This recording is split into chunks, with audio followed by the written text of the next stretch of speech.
Assalamualaikum warahmatullahi wabarakatuh. Pada pertemuan kali ini kita akan membahas tentang kinetika enzim.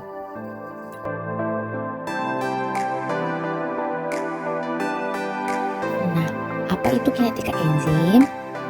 Kinetika enzim adalah menunjukkan seberapa cepat suatu reaksi kimia berjalan berdasarkan pada konsentrasi, substrat, dan produk hasil reaksi, serta bagaimana perubahan kuantitas terhadap waktu. Enzim dapat dipengaruhi oleh beberapa.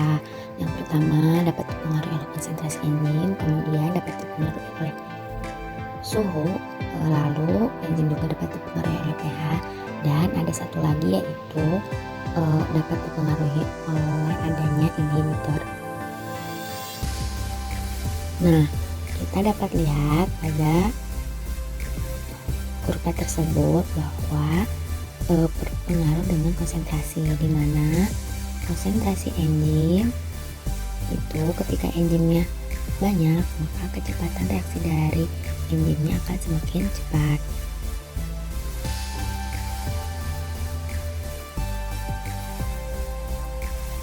Nah, kemudian pengaruh suhu terhadap enzim, kita dapat lihat di situ ada suatu grafik di mana pada grafik tersebut terlihat ada temperatur dengan reaksi dari enzimnya.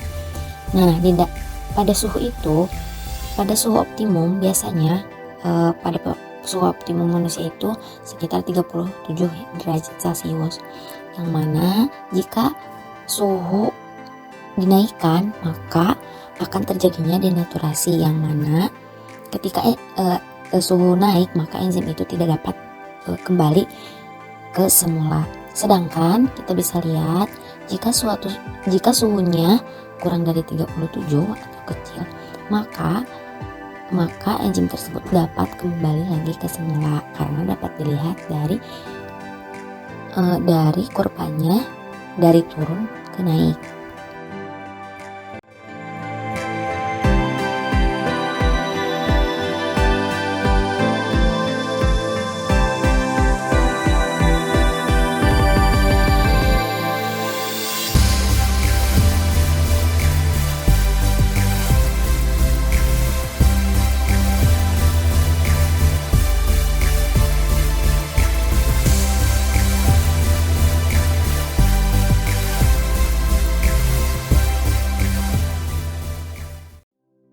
Kinetika enzim dalam biokimia itu sangat terkenal dengan model kinetika enzim oleh Michaelis Menten, yang mana ia merupakan biokimiawan Jerman Leonor Michaelis dan fisikawan Kanada Uno Menten. Nah, model ini dilihat dari suatu reaksi yang terjadi. Nah, mereka menyelidiki kinetika mekanisme reaksi enzimatik invertanse yang mengkatalisis hidrolisis sukrosa menjadi glukosa dan fruktosa. Nah, pada tahun 1913 mereka mengusulkan model matematis dari reaksi tersebut. Model ini melibatkan enzim yang dilambangkan dengan E akan berikat pada substrat atau S untuk membentuk suatu kompleks ES yang kemudian melepaskan produk, dilambangkan dengan P, membentuk kembali enzim seperti semula. Hal ini dapat digambarkan secara reaksinya seperti ini. Nah, yang mana K1 di situ merupakan suatu laju arah maju dan K2 merupakan laju baliknya.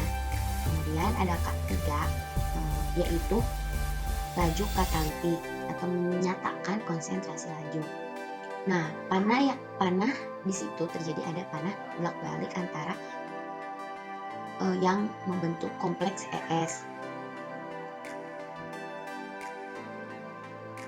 di mana arah bolak-balik itu menyatakan bahwa reaksi itu dapat reversibel atau bolak-baliknya. Kemudian ada panah tunggal yaitu mewakili adanya pembentukan produk dan kembalinya enzim.